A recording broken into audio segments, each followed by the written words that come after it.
یہی جاتا ہے کہ سیاستدان جو ہے وہ خود غیر جمہوری جو طاقتیں ہیں ان کو دعوت دیتے رہتے ہیں, انہی سے مطالبات کرتے ہیں اور انہی کی طرف دیکھتے ہیں, اور اس سلسلے میں آپ سارے ایک ہی جیسا طرز عمل اپناتے ہیں. دیکھیے مولانا صاحب کیوں جنرل باجوہ کو نہ کہیں؟ جب عمران خان کو لایا جنرل باجوہ نے تھا, جنرل فیض نے لایا تھا, تو مولانا صاحب نے اسی کو کہا کہ لایا آپ نے, لایا جنرل فیض نے, انہوں نے مسلط کیا ہے, ووٹ کی طاقت سے نہیں آئے, عوامی مینڈیٹ سے نہیں آئے, لہٰذا ہٹانا بھی آپ کا کام ہے. تو اس میں کون سی بری بات ہے؟ آج اب بھی ہم یہ کہتے ہیں کہ موجودہ حکومت ووٹ کی طاقت سے نہیں آئی ہے, وہ موجودہ حکومت آج کی اسٹیبلشمنٹ کی طاقت سے آئی ہے, ان کے پیرول پر ہے. آج ہم ان کو کہتے ہیں کہ آپ ترک کریں, سیاست میں مداخلت نہ کریں, آپ ہاتھ اٹھائیں. اس وقت ایک میں آپ کی اجازت سے یہ پوچھنا چاہوں گی, ووٹ آف نو کانفیڈنس کے دور میں جب مولانا صاحب تمام معاملات کو دیکھ رہے تھے پی ڈی ایم میں, تو بڑا ایک طاقتور آپ لوگوں کا اپوزیشن کا الائنس تھا. آپ سمجھتے ہیں کہ یہ ووٹ آف نو کانفیڈنس کامیاب نہ ہو پاتی کسی سپورٹ کے بغیر, غیر سیاسی سپورٹ کے بغیر؟ دیکھیں اب صاحب, اس کی وضاحت میں نے بار بار آپ کے شو میں بھی کی, آپ پھر دوبارہ دہراتی ہے, پتہ نہیں ہے آپ لوگ بھول جاتے ہیں یا کیا بیماری ہے. میں نے بار بار کہا, میں نے بار بار کہا ہے کہ پی ڈی ایم نے تحریک عدم اعتماد میں جب منہ کیا تحریک عدم اعتماد کو, اس وقت میری پارٹی کی یعنی مولانا صاحب کی, جمعیت علماء اسلام کی اور پی ایم ایل این کی اور دیگر 6 پارٹیاں اور 8 پارٹیوں کا موقف یہ تھا کہ ہم تحریک عدم اعتماد کی طرف نہیں جائیں گے. پیپلز پارٹی کا روز اول سے موقف یہ تھا کہ ہم عدم اعتماد کی طرف جائیں گے. پھر ہم سوال اٹھاتے تھے کہ عدم اعتماد جو آپ نے سوال اٹھایا ہے کہ اسٹیبلشمنٹ کی معاونت کے بغیر, ان کی سہولت کاری کے بغیر عدم اعتماد کی تحریک کامیاب ہو نہیں پائے گی, تو یہ ہمارا موقف تھا. لیکن جب اچانک پیپلز پارٹی بھی مصر ہو گئی اور پی ایم ایل این بھی ان کے ساتھ مل کے آ گئی کہ نہیں تحریک عدم اعتماد, تو مولانا نے اس وقت بھی کہا کہ تحریک عدم اعتماد کیوں, ان کو استعفے نہیں دیتے, ہم کیوں تحریک چلانے کے ذریعے ان کو مجبور نہیں کرتے ہیں. لیکن جب 11, 12, 13 پارٹیاں ایک طرف اور جمعیت علماء اسلام دوسری طرف, پھر سوال یہ اٹھتا کہ مولانا فضل الرحمان میرے خیال میں عمران خان کو بچانا چاہتے ہیں, پھر تو یہ سوال اٹھتے. تو لہٰذا ہم نے اکثریت کی رائے کو بامر مجبوری احترام کرتے ہوئے ساتھ دیا. تو جب ساتھ دیا تحریک عدم اعتماد کامیاب ہو گئی. تو اس میں کون سی وہ چیز ہے جو آپ, یہ جو بات آپ لوگ خود مولانا صاحب بھی اعتراف کر چکے ہیں, انہوں نے تو کچھ زیادہ ہی اعترافات کیے تھے کہ کون کون ان میٹنگز کے اندر موجود ہوتا تھا. لیکن جب مولانا صاحب کہتے تھے ایک آرمی چیف سے کہ آپ اس پرائم منسٹر کی حکومت گھر بھیجیں, تو یہ مطالبہ وہ انفرادی طور پہ کرتے تھے یا دیگر قائدین جو نواز شریف اور دیگر تھے, زردائی صاحب, ان سب کے بحاف میں بات کرتے تھے؟ نہیں, میری بات سنیے. پی ڈی ایم کا موقف یہ تھا, آج بھی مولانا کا موقف یہ ہے کہ ہمارے انٹیلیجنس ادارے سیاست میں مداخلت نہ کریں. جب آپ یہاں تک مداخلت کریں گے کہ جنرل باجوہ صاحب, جنرل فیض صاحب ایک پارٹی کو مسلط کرنا چاہتے ہیں, جیسے کہ بلوچستان میں اس وقت 18 میں باپ پارٹی کو مسلط کیا اور یہاں مرکز میں پی ٹی آئی کو مسلط کیا, جیسے آج کی اسٹیبلشمنٹ نے آج کی پارٹیوں کو مسلط کیا ہے, اس وقت بھی ہمارا موقف یہ تھا کہ اسٹیبلشمنٹ سیاست میں مداخلت نہ کرے. آئینی تقاضا ہے, مولانا کا تقاضا نہیں. آج بھی ہمارا مطالبہ یہ ہے جو آئینی تقاضا ہے, اس میں میری خواہش کہاں سے آ گئی؟ ہم تو ایک آئینی بات کرتے ہیں. لیکن ستم ظریف یہ ہے, اگر ایک D G I S I حاضر سروس ہوتے ہوئے سیاست میں مداخلت کرتے ہیں, چیف آف آرمی اسٹاف کرتے ہیں, تو وہ جرم نہیں ہے, حالانکہ وہ خلاف ورزی ہے آئین کی. ریٹائرمنٹ کے بعد جب آرمی ایکٹ کی خلاف ورزی کرتے ہیں پھر وہ جرم ہے. یہ کہاں کا منطق ہے؟ دونوں جرم ہونا چاہیے. صاحب یہ تو دیکھنے والوں کی سوچ پہ ہم چھوڑتے ہیں, وہ خود اس کو ڈیسائیڈ کریں کہ مولانا صاحب جیسی ایک بڑی طاقتور آواز پالیٹکس کی, پی ڈی ایم کی صدارت انہوں نے کیوں نہیں چھوڑ دی جب ان کی ایک بھی نہیں سنی گئی اس دور میں. قریشی صاحب, اب مولانا صاحب جو ہے وہ کہتے ہیں کہ میں انفرادی طور پہ اپنی تحریک چلاؤں گا. پی ٹی آئی کے ساتھ کل ان سے سوال ہوا کہ ان کے ساتھ مل کے کوئی تحریک ہوگی, تو آپ لوگ محسوس کر رہے ہیں کہ آپ کی جو اپوزیشن کی دیگر جماعتوں میں سے بالخصوص مولانا صاحب جو کہ ایک اسٹریٹ پاور بھی رکھتے ہیں, پی ٹی آئی کے مقابل اگر دیکھا جائے ان کے ساتھ اگر مولانا صاحب کی اسٹریٹ پاور شامل ہو جائے تو وہ ایک بڑی قوت بن سکتے ہیں آپ لوگ, لیکن مولانا صاحب اور سمیت دیگر قائدین ایک فاصلہ اختیار پی ٹی آئی سے کرتے ہوئے نظر آ رہے ہیں؟ اچھا دیکھیں, مولانا صاحب کی اسٹریٹ پاور ہے, اس سے کوئی انکاری نہیں ہے بالکل, اور احتجاج کے اندر ان کا ایک بڑا ویلیبل انپٹ ہوگا. جو تحریک تحفظ آئین کے لیے ہم نے 6 جماعتیں اکٹھی کی تھیں, اس کا بنیادی مقصد ہی یہ تھا کہ ہم نے جو ہے آئین کی بالادستی کے لیے، رول آف لاء کے لیے باہر نکلنا ہے. تو اب جیسے حافظ صاحب فرما رہے ہیں اور درست فرما رہے ہیں، 2024 میں جو الیکشن ہوا ہے، 8 فروری کو جو الیکشن ہوا ہے، اس کے اوپر ہمارے بہت سارے خدشات ہیں، ہمارے بھی ہیں، ان کے بھی ہیں. تو جو بیسک ویلیوز ہیں وہ ایک جیسی ہیں. اگر مولانا آج فیصلہ کرتے ہیں کہ انہوں نے اپنی تحریک خود چلانی ہے، لیکن اینڈ گول ان کا بھی وہ ہے، راستہ انہوں نے فرق لینا ہے، تو یہ ان کا استحقاق ہے اور ہم اس میں ان کی عزت کرتے ہیں. جس حد تک مولانا صاحب کا اور آپ لوگوں کا اتفاق ہے معاملات کے اوپر، اس پہ پھر یہ بھی تو سوال اٹھتا ہے کہ مولانا صاحب اگر اس حد تک خان صاحب کی حکومت گرانے کے لیے اتنے ایک اہم کردار رہے، جس کا تذکرہ آج تک ہو رہا ہے، جنرل باجوہ کھل کر اس پہ بات کرتے رہے، صحافیوں سے جو آج رپورٹ ہو رہی ہیں اور خود بھی وہ اعتراف کر چکے ہیں، تو پھر یہ اصول کی بنیاد پہ مولانا صاحب آپ کے ساتھ شامل ہوئے اپنے اتنے سارے اختلافات کو بھلا کے، جس قسم کی سیاست خان صاحب نے ان کے خلاف کی اور وہ بھی بڑی سخت موقف اپناتے تھے خان صاحب کے حوالے سے، یا پھر جو شکست ان کو ہوئی انتخابات میں، یا جو ان کی ایکسپیکٹیشنز تھیں وہ پوری نہیں اتری تو اس پہ نہیں اتر سکے پورا، تو پھر آپ کے ساتھ شامل ہوئے. اس کا جواب تو یا مولانا دے سکتے ہیں یا حافظ صاحب بہتر دیں گے. دیکھیں اس میں دیکھیے کوئی دو رائے نہیں ہے کہ خیبر پختونخوا کے اندر JUF اور PTI جو ہیں ماضی میں ایک دوسرے کے خلاف الیکشن لڑتے رہے ہیں اور ان کے لوکل لیول کے اوپر بہت سارے ہوں گے ایشوز، کوئی ڈینائی نہیں کرتا، بٹ مقصد دیکھنا ہے. اب ہمارا مقصد ہماری ذات سے بڑا ہے، ہمارا مقصد ہماری جماعتوں سے بڑا ہے. اب مقصد ہے پاکستان میں جمہوریت کو بچانے کا. جس قسم کا 8 فروری کو الیکشن ہوا ہے، جس قسم کی دھاندلی اس ملک میں ہوئی ہے، جس قسم کا آپ نے جمہوریت کے پورے جمہوریت کا جنازہ نکال دیا اس ملک میں، میرے سمجھنے میں اگر ہماری کوئی ذاتی اختلافات ہیں بھی، ہمیں ان کو پیچھے رکھ کے پاکستان کو آگے رکھنا چاہیے.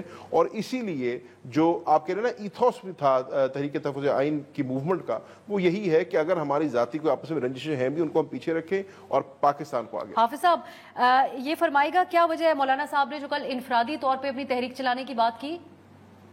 دیکھیے ایک بات کی میں وضاحت کر لوں، مولانا صاحب کے کوئی مفادات اسٹیبلشمنٹ سے وابستہ نہیں تھے. جب وہ مفادات نہ مل سکے 8 فروری کے الیکشن میں تو مولانا صاحب ناراض ہو گئے. بات یہ نہیں ہے.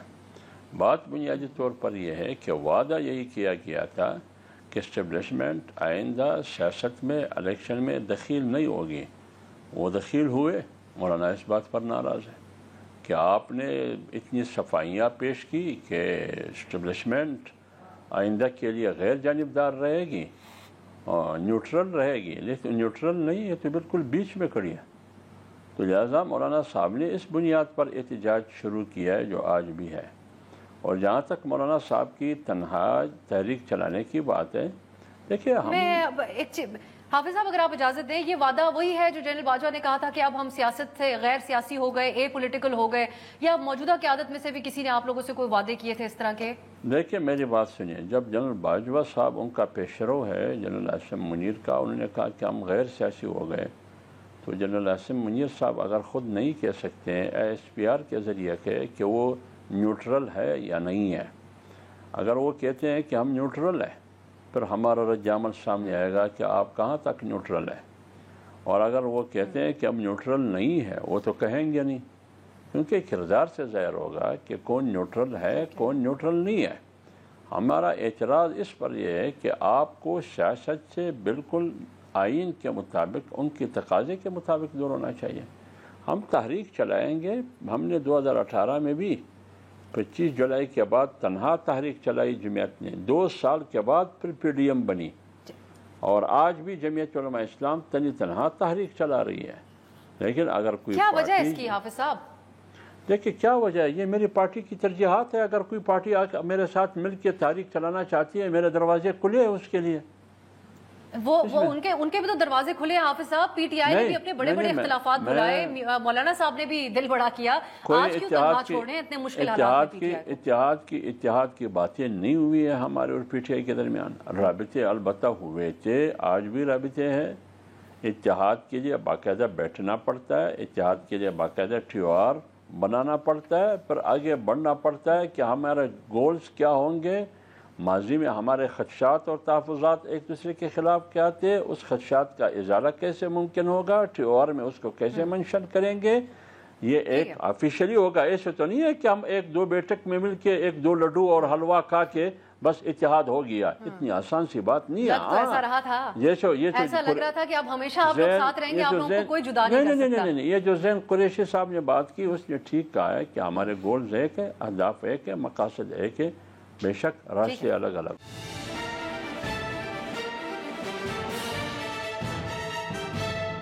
زین صاحب اب این او سی آپ لوگوں کا کینسل ہو گیا, اس کے باوجود آپ لوگ احتجاج کرنے جا رہے ہیں, کیا ہونے جا رہا ہے کل؟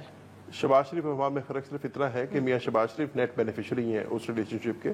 میں نے آپ سے پہلے عرض کی ہمارا کوئی ذاتی مفاد اس میں نہیں ہے, نہ I can speak for Maulana as well, اور نہ پاکستان تحریک انصاف کا. تو ہم وہی والی بات ہے کہ ہمارا گول جو ہے وہ پاکستان میں جمہوریت کو فروغ دینا ہے, پاکستان کو جمہوریت میں اسٹرینتھن کرنا. لیکن آپ تنہا یہ کر پائیں گے؟ دیکھیں ہم ایک سیاسی جماعت تو ہیں, اور JUIF بھی ایک سیاسی جماعت ہے, اس کا اپنا ایک منشور ہے, اس کا اپنا ایک ووٹ بیس ہے, اور الیکشن بھی ہم نے تنہا ہی لڑے ہیں. ہم نے اپنے مینڈیٹ پہ اپنے منشور پہ الیکشن لڑا ہے, انہوں نے اپنے مینڈیٹ پہ اپنے منشور پہ. اگر کٹھے ہو جائیں 100 بسم اللہ, بڑی اچھی بات ہے, 2 اور 2 11 ہوتے ہیں. لیکن اگر کسی وجہ سے, جیسے حافظ صاحب نے درست فرمایا, اس کے TORs ہوتے ہیں, اس کے کمبائنڈ گولز ہوتے ہیں, اس کا طریقہ کار ڈٹرمن ہوتا ہے کہ آپ کس طریقے سے اس کو اپروچ کریں گے. فرض کریں کسی وجہ سے اگر اس پہ آپ کی ہم آہنگی نہیں ہوتی تو کوئی قباحت نہیں ہے اس میں, وہ بھی تحریک چلائیں, ہم بھی تحریک چلائیں, اور انشاءاللہ اللہ تعالیٰ دونوں کو سرخرو کرے. صحیح. اب یہ بتائیے کہ کل کیا ہونے جا رہا ہے؟ آپ لوگ جلسہ ترنول میں کریں گے, آئیں گے اسلام آباد کی طرف؟ بڑی ہی افسوسناک بات یہ ہے کہ رندھاوا صاحب جو کہ چیف کمشنر ہیں, ان کے پاس جو ہے عمر ایوب صاحب جاتے ہیں کل, اور وہ یقین دہانی کراتے ہیں کہ جلسے کی اجازت ہوگی, اور وہ یقین دہانی کراتے ہیں کہ DC اسلام آباد آپ کے ساتھ کوآپریٹ کریں گے. اسد عمر صاحب بطور لیڈر اپوزیشن جو ہے 2.5 دن جو ہے DC صاحب سے رابطہ کرتے رہتے ہیں, اور DC صاحب سے رابطہ نہیں ہو پاتا. کل رات میں وسیم بداوی صاحب کے پروگرام میں تھا, اور وہاں پہ جو ہے عفنان اللہ صاحب بیٹھے تھے, ان کی گفتگو سے ہی مجھے شک ہو گیا. تو میں نے ٹیلی ویژن پہ لائیو کہا ہے کہ ان کی نیت مجھے نہیں نظر آ رہی. لیکن اب یہ جو آج اعلامیہ ہے اس میں انتظامیہ اسلام آباد کی, پولیس ایجنسیز, تینوں کی رپورٹ کے مطابق یہ بات کہی گئی ہے کہ آپ لوگ آئیں گے تو زیادہ دیر دھرنا لگا کے بیٹھ جائیں گے, جو آپ کا ٹریک ریکارڈ. غلط بات نہیں, اب غلط بات ہے. دیکھیں, اور جس قسم کے بیانات گنڈا پور صاحب نے دیے, آپ نہیں سمجھتے کہ اس نے میری نقصان پہنچایا؟ جی میری عرض نہیں ہے, انہوں نے جو کیا ہے پہلے ان کے اقدام نے نقصان پہنچایا ہے. پاکستان تحریک انصاف بارہا کہتی رہی ہے پرامن ہوگا جلسہ, ترنول میں جلسہ ہوگا, جلسہ کر کے ہم ڈسپرس کر جائیں گے. ہمارا مقصد جلسہ کرنے کا صرف یہ ہے. پاکستان تحریک انصاف کو ہی ریپرزینٹ کرتے ہیں گنڈا پور صاحب, ان کا بیان ابھی تھوڑی دیر پہلے ہم نے چلایا جس میں انہوں نے کہا میری آپ سنیں نا جی, آپ مجھے یہ بتائیں کس قانون کے تحت آپ نے ہماری پرمیشن ریووک کی ہے, کس قانون کے تحت آپ نے اسلام آباد کے اندر دفعہ 144 لگایا ہے, اور یہ کیا جمہوریت کی نفی نہیں ہے؟ ابھی آپ نے اور ہم نے اس پروگرام کے پہلے حصے میں حافظ صاحب نے, میری آپ سنیں جی, حافظ صاحب آپ نے اور میں نے پروگرام کے پہلے حصے میں یہی بات کی ہے کہ ہمارا گول کیا ہے. ہمارا گول یہ ہے اس ملک میں جمہوریت کو فروغ دینا, جمہوریت کو اسٹرینتھن کرنا. پاکستان تحریک انصاف اور تحریک انصاف کے ذمہ دار عہدیداران, ایک صوبے کا وزیر اعلیٰ اور پاکستان کی قومی اسمبلی اور سینٹ کے لیڈر اپوزیشن, آپ کو کہہ رہی ہیں کہ ہم آئیں گے, ہم جلسہ کریں گے, پرامن جلسہ ہوگا, ہم جلسہ کر کے ڈسپرس کر دیں گے. اس گفتگو سے یہ اخذ کر لوں کہ آپ لوگ خود انکلیئر ہیں کہ کل کیا ہونے جا رہا ہے اسلام آباد. ہم بالکل انکلیئر نہیں ہیں, کل جلسہ ہونے جا رہا ہے. ہم یہ چاہتے ہیں کہ آئین اور قانون کی بالادستی اس ملک میں ہونی چاہیے. ہم یہ چاہتے ہیں کہ پاکستان تحریک انصاف کا کسی جیسے JUI ہے, جیسے جماعت اسلامی ہے, جلسہ ہوگا یا نہیں ہوگا زین صاحب؟ اصولاً طور پہ تو ان کو ریووک نہیں کرنی چاہیے تھی, اور پاکستان تحریک انصاف کا, جیسے میں نے عرض کیا, جیسے JUI کا حق ہے, جیسے جماعت اسلامی کا حق ہے, جیسے کسی اور جماعت کا حق ہے جلسہ کرنے کی. استعمال کریں گے کل احتجاج جلسہ کر کے؟ یہ تو پارٹی قیادت نے اس کے اوپر فیصلہ کرنا ہے. میرا ذاتی خیال ہے کہ حکومت نے یہ اقدام کر کے فائدہ کسی کا نہیں کیا. حکومت نے یہ اقدام کر کے اپنے آپ کو بھی شش و پنج میں ڈال دی ہے, اور فرینکلی اسپیکنگ پاکستان تحریک انصاف اس کی وجہ ہے کہ پاکستان کے طول و عرض سے قافلے جو ہیں چل پڑے ہیں جلسہ گاہ کے لیے, لوگوں نے اپنی تیاریاں شروع کر دی ہیں, لوگ آ رہے ہیں. تو آپ کیا میسج دینا چاہ رہے ہیں حافظ صاحب کی طرف؟ حافظ صاحب ایک کلوزنگ کامنٹ کوئکلی اگر آپ اس پہ کہیے, بے شک مشورہ دیجیے PTI کو, بغیر اجازت بھی ان کو نکلنا چاہیے, جس کے اب مجھے آثار قریشی صاحب کی گفتگو کے بعد نظر نہیں آ رہے, لیکن آپ سمجھتے ہیں کہ NOC نہیں بھی ملا تو جلسے کے لیے آنا چاہیے اسلام آباد؟ دیکھیے, ایک تو میرے خیال میں یہ بنیادی طور پر غلط ہے, منفی رویہ ہے, اور قانون کی بھی خلاف ورزی ہے, اور جمہوریت سے بھی ایک منافی اصول ہے کہ آپ ان کو جلسہ کرنے کیوں نہیں دیتے. اور میرے خیال میں تحریک انصاف کے پاس اسلام آباد ہائی کورٹ کی اجازت نامے بھی موجود ہے, اور انہوں نے بار بار اجازت دی ہے. پھر انتظامیہ کیوں اجازت نہیں دے رہی جلسے کی؟ ان کا جمہوری اور آئینی حق ہے. فرض کرے اگر میں اسلام آباد میں جلسہ کرتا ہوں, مجھے اجازت ملتا ہے, میرا جمہوری حق ہے, جماعت اسلامی کو ملتا ہے, پیپلز پارٹی کو ملتا ہے, PMLN کو ملتا ہے, پارلیمنٹ میں یہ بڑی پارٹی ہے, تو ان کا آپ کیوں اجازت نہیں دیتے ہیں؟ پھر تو آپ ایسا کریں یہ پارلیمنٹ کے دروازے بھی اس پر بند کر دیں. جب آپ زندہ آباد اور مرد آباد کا دروازہ بند کرتے ہیں تو پھر پارلیمنٹ کا دروازہ بھی بند کر دیں نا. سب کو ہتھکڑیاں ڈال کے ادھر کسی کنٹینر میں ڈال دیں یا سمندر میں پھینک دیں, اس کو سمندر برد کریں. دیکھیں یہ غلط بات ہے. آپ کی اس رویے سے آپ کو نقصان پہنچ رہا ہے, یہ حکومت کو نقصان ہو رہا ہے. اس رویے سے آپ تحریک انصاف کو مضبوط کر رہے ہیں. تحریک انصاف کو اس رویے سے آپ اور مقبول کرنا چاہتے ہیں, اس سے عمران خان اور مقبول ہوگا. تو لہٰذا آپ اپنا نقصان کر رہے ہیں, حکومت کی نقصان کر رہے ہیں, آپ جمہوریت کا نقصان کر رہے ہیں, آپ آئین کی خلاف ورزی اور قانون کی خلاف ورزی کر رہے ہیں, آپ توہین عدالت کے مرتکب ہو رہے ہیں. کیوں نہیں دیتے ہیں ایک جلسہ؟ وہ کریں گے 10 اور 12 گھنٹے کا جلسہ کر کے پھر واپس چلے جائیں گے. کیوں نہیں جلسہ کیوں نہیں دیں گے؟ ان کے خدشات کبھی ہم نے ذکر کر دیا کیونکہ نہیں ایشو جو حافظ صاحب نے آپ بات کی ہے نا, جو حافظ صاحب نے آپ بات کی ہے وہ اصل بات ہے کہ ایکچولی تو آپ کنٹمپٹ آف کورٹ کر رہے ہیں. آئین کو آپ نہیں مانتے, قانون کو آپ نہیں مانتے, ججز کو آپ نہیں مانتے. آج کل نہیں مانا جا رہا, لیکن قریشی صاحب اب ہم کل دیکھیں گے کہ کیا ہوتا ہے اس صورت میں جہاں پاکستان کے شہریوں کی بھی سیاسی جماعت کو اپنے احتجاج کا حق ہے, right to assembly, right to protest, لیکن حکومت کی طرف سے, انتظامیہ کی طرف سے اس کا انکار کیا جا رہا ہے, جبکہ عدالت کی طرف سے ان کو اجازت بھی اس کی موجود تھی. پی ٹی آئی کل کیسے ریئیکٹ کر سکتی ہے یہ ہم کل ہی دیکھیں گے. بہت شکریہ زین حسین قریشی صاحب, حافظ حمداللہ صاحب, آپ دونوں کے قیمتی وقت کا. ناظرین ایک بریک کی طرف جاتے ہیں. ہمارے ساتھ زاہد حسین صاحب سینئر صحافی موجود ہوں گے. آج انہوں نے ایک آرٹیکل لکھا جس میں جنرل باجوہ کے حوالے سے بہت سے انکشافات ہیں. تفصیلی طور پر ان سے بات کریں گے شارٹ بریک کے بعد.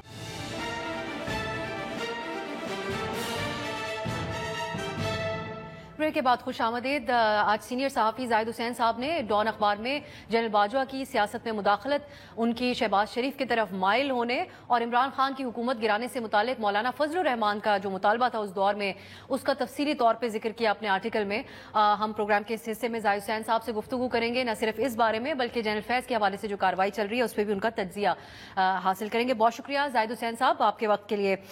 ایک تو جنرل فیض اور جنرل باجوہ کے حوالے سے آج کل بہت کھل کر پہلے سے ہی گفتگو ہو رہی تھی, لیکن اب جب سے یہ کارروائی جنرل فیض کے حوالے سے ہوئی, سیاستدان بھی اپنے انکشافات اور اعترافات کرتے رہتے ہیں, لیکن آپ نے بطور صحافی اپنا جنرل باجوہ صاحب کے ساتھ انٹریکشنز کے حوالے سے جو تفصیل لکھی وہ ہمارے لیے بہت اہم ہے. تو میں جاننا چاہوں گی کہ, اور ہمارے ناظرین کے لیے اگر آپ اس پہ روشنی ڈال سکیں, کہ عمران خان کو اقتدار میں لانے, نواز شریف کی حکومت ختم کرنے اور ایون ماضی کا جو بھٹو صاحب کے حوالے سے پھانسی کا فیصلہ تھا, ان سب چیزوں کو کس طریقے سے باجوہ صاحب بیان کرتے تھے بطور آرمی چیف؟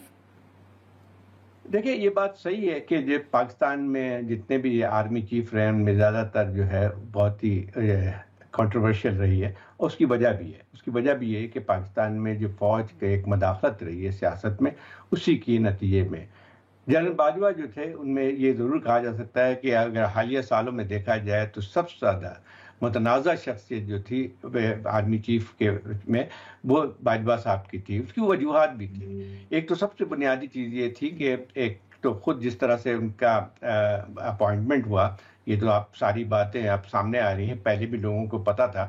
اب تو ڈیفنس منسٹر نے بھی پبلکلی کہہ دیا کہ وہ جو ہے ان کے جو فادر ان لا تھے جنرل امجد, جو کہ جن کا بہت پرانی دوستی تھی میاں صاحب سے, تو ان کی سفارش پہ کہ وہ ان کے ساتھ کھڑے ہوں گے ان کو بنایا گیا.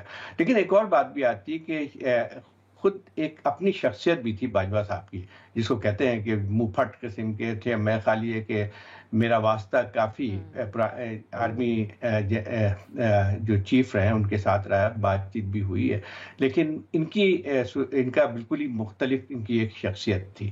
مطلب جو کچھ بھی کہہ دیتے تھے بجائے اس کے کہ سوچیں کہ کس عہدے پہ ہیں.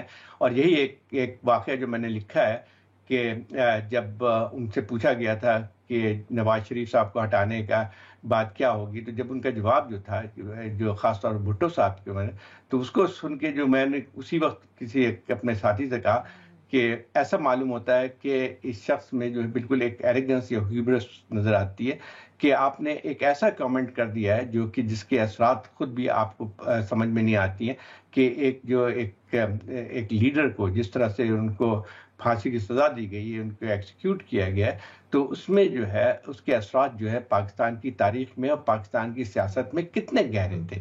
تو ایک تو یہ بات تھی. دوسری بات یہ اور تھی کہ دیکھیں کہ سیاست میں تو فوج کے رہی ہے، کوئی بھی چیف آرمی اسٹاف تھے، یہ کہا نہیں جا سکتا ہے کہ وہ سیاست سے باہر تھے، لیکن جس انداز میں جو باجوہ صاحب کا تھا وہ تو بہت ہی کھلا عام تھا. آپ کو بھی شاید یاد ہوگا کہ 30 40 صحافیوں کو بلا کے جو ہے وہ ہر چیز پہ خطاب فرمایا کرتے تھے. لمس میں بھی گئے تھے جہاں پہ 4 5 گھنٹے وہ جو سیاست پہ ہی بات کرتے تھے.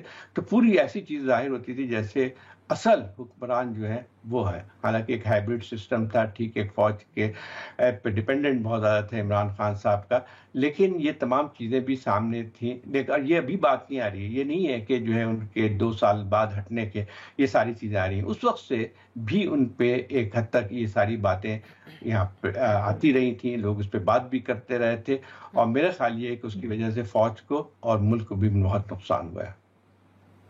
زاہد صاحب، اس میں آپ نے تذکرہ کیا کہ خان صاحب سے فورن پالیسی کے حوالے سے بھی باجوہ صاحب جو ہے وہ نالاں تھے، جس کا وہ ذکر کر رہے تھے. ہمارے ہاں ایک عام تاثر ہے بہت سی وجوہات کی بنا پر کہ فورن پالیسی جو پاکستان کی ہوتی ہے، خارجہ پالیسی، اس میں اداروں کا بھی ایک بہت بڑا رول ہوتا ہے مینلی. اس وقت آپ نے کیا محسوس کیا؟ کیا عمران خان کوئی مختلف پالیسی چاہ رہے تھے، ایک آزاد پالیسی چاہ رہے تھے، یا پھر وہ مؤثر رول نہیں پلے کر پا رہے تھے بطور پرائم منسٹر فورن پالیسی کے حوالے سے، جس کا آپ نے حوالہ دیا برطانیہ اور دیگر ممالک کے دوروں کے حوالے سے باجوہ صاحب شکوہ کرتے تھے؟ دیکھیں، ایک بات تھی، مطلب ان کا کہنے کا تھا مقصد وہ یہ تھا کہ عمران خان صاحب کی ایک شخصیت ہے اور بین الاقوامی طور پہ جو ہے میں خیال پاکستان میں واحد سیاستدان تھے جن کی ایک امیج بھی تھا، اور خاص طور پہ یورپین ممالک میں. تو اس وقت ان کا کہنا یہ تھا کہ جو پاکستان کو بہت ضرورت تھی کہ عمران خان صاحب جائیں ممالک میں اور پاکستان کا نقطہ نظر جو ہے پیش کریں، جس میں خاص طور پہ جو ہے ان کا ذکر جو تھا وہ برطانیہ کی طرف تھا، جس میں بورس جانسن کا کہنا تھا کہ 3 دفعہ ان کو دعوت دی، پرسنلی انوائٹ کیا دورے کی، اور اس کے ساتھ ساتھ اس زمانے میں جو جرمن چانسلر تھی مرکل نے، انہوں نے بھی کئی دفعہ جو ان کو کہا. تو وہ وقت تھا جب کہ پاکستان، آپ کو یاد ہوگا کہ اسی وقت وہ کشمیر کا تنازع بہت شدت اختیار کرتا جا رہا تھا. ہندوستان نے اس کو جو جس طرح سے ایگزام کیا تھا ایلیگلی، تو اس وقت ضرورت تھی کہ پاکستان میں جو ہے وہ جا کے اپنا موقف یا ایک نقطہ نظر پیش کر سکیں. تو میرا خیال یہ ہے کہ ان خاص طور پہ اس چیز کا ذکر کیا، اور میرا خیال بہت ہی ذومانے طور پہ انہوں نے کہا آپ کو پتہ ہے نا کہ کیوں نہیں جاتے ہیں. تو اب خیر، اب وہ تو الگ بات تھی ان کا کیا سوچ تھی، لیکن وہی بات ہے کہ جو کہ کہا جاتی ہے کہ اس کا وجوہات کچھ اور تھیں، مطلب کوئی سیاسی وہ نہیں تھیں بلکہ کچھ اور وجوہات تھیں. ایک تو یہ تھی، لیکن یہ نہیں ایسا تھا کہ کوئی ٹکراؤ اس لحاظ سے تھا. ایک اور جو بات کی انہوں نے کہ جو ہے کچھ بیانات آ جاتے تھے چائنا کے متعلق ان کے وزراء کی طرف سے یا سعودی عربیہ کے اس پہ، تو کہتے تھے مجھے بھاگ کے جانا پڑتا ہے چیزوں کو درست کرنے کے لیے. تو یہ نہیں تھا کہ کوئی اس وقت سے کوئی میجر پالیسی پہ ٹکراؤ اس طرح سے مجھے تو نہیں نظر آیا تھا اس وقت، لیکن وجہ یہی تھی کہ کس طرح سے یہ چیزیں چل رہی تھیں. تو ایک جھنجھلاہٹ کی کیفیت تھی، اور میرا خیال یہ کہ اس کی وجہ یہ تھی. میں نے اور بھی بہت ساری مطلب بہت ہی کھل کے بات انہوں نے کی تھی، حالانکہ اس وقت ان کی حکومت سے بھی اس پہ بات نہیں کی، عمران خان صاحب سے بات نہیں کی، مطلب بہت ان کا اس وقت تو کم از کم محتاط وہ تھا. چند چیزوں کی شکایت تھی، جیسے فیض کی بات تھی کہ بہت زیادہ ڈیپینڈنٹ ہو گئے ہیں ان کے اوپر، اور ہر کام چاہے ان کا پرسنل بھی کام ہوتا تھا. جیسے کسی ایک واقعہ بتایا کہ دبئی میں کوئی عمران خان صاحب کے دوست کا کوئی مسئلہ پیدا ہو گیا تو انہوں نے فوراً فون کیا فیض کو کہ اس کو ذرا سیٹل کرواؤ. تو یہ تمام چیزیں تھیں جس کا وہ تھا. لیکن میرا خیال یہ کہ ایک ان کا طریقہ کار بھی تھا کہ سیاستدانوں کو جو ہے کنٹمپٹ کا ایک پہلو ان میں ہمیشہ تھا، اس پہ جس طرح سے ذکر کر رہے تھے. یہ تو بہت ہی کم میں نے لکھا تھا، جو اور باتیں تھی، بلکہ ایک دفعہ میں نے میرا خیال ایک اور کالم میں اس کا ذکر کیا تھا کہ جب نواز شریف صاحب ڈسکوالیفائی ہو گئے تھے تو اس وقت کافی پی ایم ایل این کی طرف سے لائن لگی ہوتی تھی ان کے پاس، جا کے لوگ ایک لسٹ پیش کیا کرتے تھے.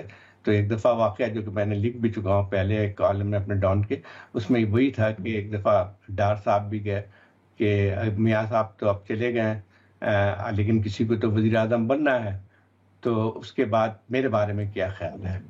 تو اس کے بعد باجوہ صاحب کے میں نے ان سے کہا کہ دیکھیں یہ تو پارٹی آپ کا فیصلہ کرے گی، اور دوسری بات ہے آپ سینیٹر ہیں، آپ تو یعنی ایک لحاظ سے آئینی طور پہ نہیں بن سکتے ہیں وزیر اعظم، تو ڈار صاحب کا جواب تھا جنرل صاحب آپ ہر کچھ کر سکتے ہیں. تو میرے خیال ایک ایسا پہلو تھا جس میں ان کو یہ میرے خیال جو مجھے نظر آیا کہ اور بھی بہت ساری باتیں انہوں نے کی ہے، جو پی ایم ایل این کے درمیان میں کہ فیملی کے اندر جو اختلافات تھے اس کا بھی کھل کے جو ہے وہ تذکرہ کیا ہے. تو بہت ساری چیزیں ہیں جس میں لگتا یہ تھا کہ کنٹمپٹ جی بہت سے تلخ حقائق ہیں یہ ہماری سیاست کے نظام کے اور تمام جو ڈسکورس ہے اس کے حوالے سے. ظاہر صاحب یہ تو ہم کئی دیر بات کر سکتے ہیں اس پہ، میں آپ نے شہباز صاحب کے حوالے سے بھی اس پہ بات کی، لیکن میں چاہتی ہوں مختصراً اگر آپ ابھی ایک کامنٹ کر دیں جو موجودہ صورتحال ہے. جنرل فیض کے حوالے سے کارروائی چل رہی ہے اور خان صاحب خدشہ ظاہر کر رہے ہیں کہ خان صاحب کا بھی ملٹری ٹرائل کی طرف معاملات جا رہے ہیں. آپ سمجھتے ہیں اسی طرف جاری ہے صورتحال؟ دیکھیے میں تو یہ نہیں کہہ سکتا ہوں، لیکن یہ ضرور ہے کہ یہ ایک کافی ایک سگنیفیکنٹ بات ہے جس پہ جنرل فیض کو گرفتار کیا گیا کہ پہلی دفعہ پاکستان کی تاریخ میں ISI کی کسی چیف کو باقاعدہ کورٹ مارشل کیا جا رہا ہے. دیکھیں ایک بات تو صحیح ہے کہ مطلب جنرل فیض جب اپنے ISI کی چیف بھی تھے یا اس سے پہلے جو ہے DG بھی تھے، تو اس وقت بھی ان کے متعلق بہت ساری باتیں آتی رہی تھی. لیکن میں ان کو ہمیشہ ایک اور بات کرتا ہوں، ٹھیک ان کا بھی بہت ہائی پروفائل تھا، لیکن اصل بات یہ آتی کہ جس پہ بھی ISI کے جو آپ کے ہیڈ ہوتے ہیں وہ بہت ہی پاورفل ہوتے ہیں ان کا، اور یہی جو ہے جب آپ پاس پاور ہوتی ہے تو اس کا آپ جو اس کا اطلاق ہوتا ہے وہ بھی اسی طرح سے ایک لحاظ سے ڈسکریشن پہ ہوتی ہے. تو ٹھیک ہے جنرل فیض کے ساتھ جو کچھ بھی انہوں نے کیا اس پہ ان کی جواب دہی ضرور ہونی چاہیے قانون کے نظر میں، لیکن ایک بہت بڑا سوال پیدا ہوتا ہے کہ کیا وجہ ہے کہ جب یہ جیسے ٹاپ یہ ہاؤسنگ سوسائٹی کا جو قصہ آ رہا ہے وہ تو 2017 ٹاپ سٹی کا جو 2017 میں ہوا تھا جبکہ یہ DG سی تھے اس وقت، اور اس وقت کیوں نہیں جو بات ہوئی تھی ساری چیزیں اس پہ، حالانکہ یاد ہے مجھے کہ اس وقت بھی پریس میں ساری باتیں آئی تھیں، لیکن کیا اس وقت قانون جو ہے یا جو کہتے ہیں ملٹری میں اسٹرکٹ پروسیس ہے وہ کدھر چلا گیا تھا؟ تو کیا اس میں بہت بڑا سوال پیدا ہوتا ہے کہ جب یہ اس کی اصل وجہ جو ہے ان کے خلاف قدم کی وہ سیاسی بنیاد پہ بھی ہو سکتی ہے، کیونکہ یہ جب کہا جاتا ہے کہ پوسٹ ریٹائرمنٹ ایکٹیویٹیز پہ، تو کیا ہے پوسٹ ریٹائرمنٹ ایکٹیویٹیز وہ کم از کم سامنے آنی چاہیے. دوسری ایک اور بات بھی کہ جب ٹھیک ہے جو بھی قوانین کے خلاف ورزی کرتا ہے، جو بھی قانون کی خلاف ورزی کرتا ہے اس پہ ہونی چاہیے، لیکن ایک اور بات بھی آتی ہے کہ ملٹری ایکٹ بھی جو ہے وہ قانون آئین کے تحت ہے یہاں پہ. تو اگر آپ مستقل ایک آئین پاکستان کی ایک خلاف ورزی ہوتی ہے، مطلب سیاست میں جس طرح سے یہاں پہ اثر انداز ہوتے ہیں، جس طرح سے الیکشن ریگ کرتے ہیں، وہ تو ایک لحاظ سے آئین کی خلاف ورزی ہوتی ہے. تو آپ جب اس بات کو کرتے ہیں تو اس میں پھر پیدا ہوتا ہے کہ ملٹری ایکٹ کی خلاف ورزی تو اس پہ تو ہونی چاہیے، لیکن آئین پاکستان کی جو خلاف ورزی ہوتی ہے اس کے متعلق کیا خیال ہے؟ بالکل زاہد صاحب بہت بہت شکریہ. زاہد حسین صاحب آپ وقت اور قیمتی رائے کے لیے. ناظرین پروگرام دیکھنے کا شکریہ. آج کے لیے اجازت دیجیے. خدا حافظ.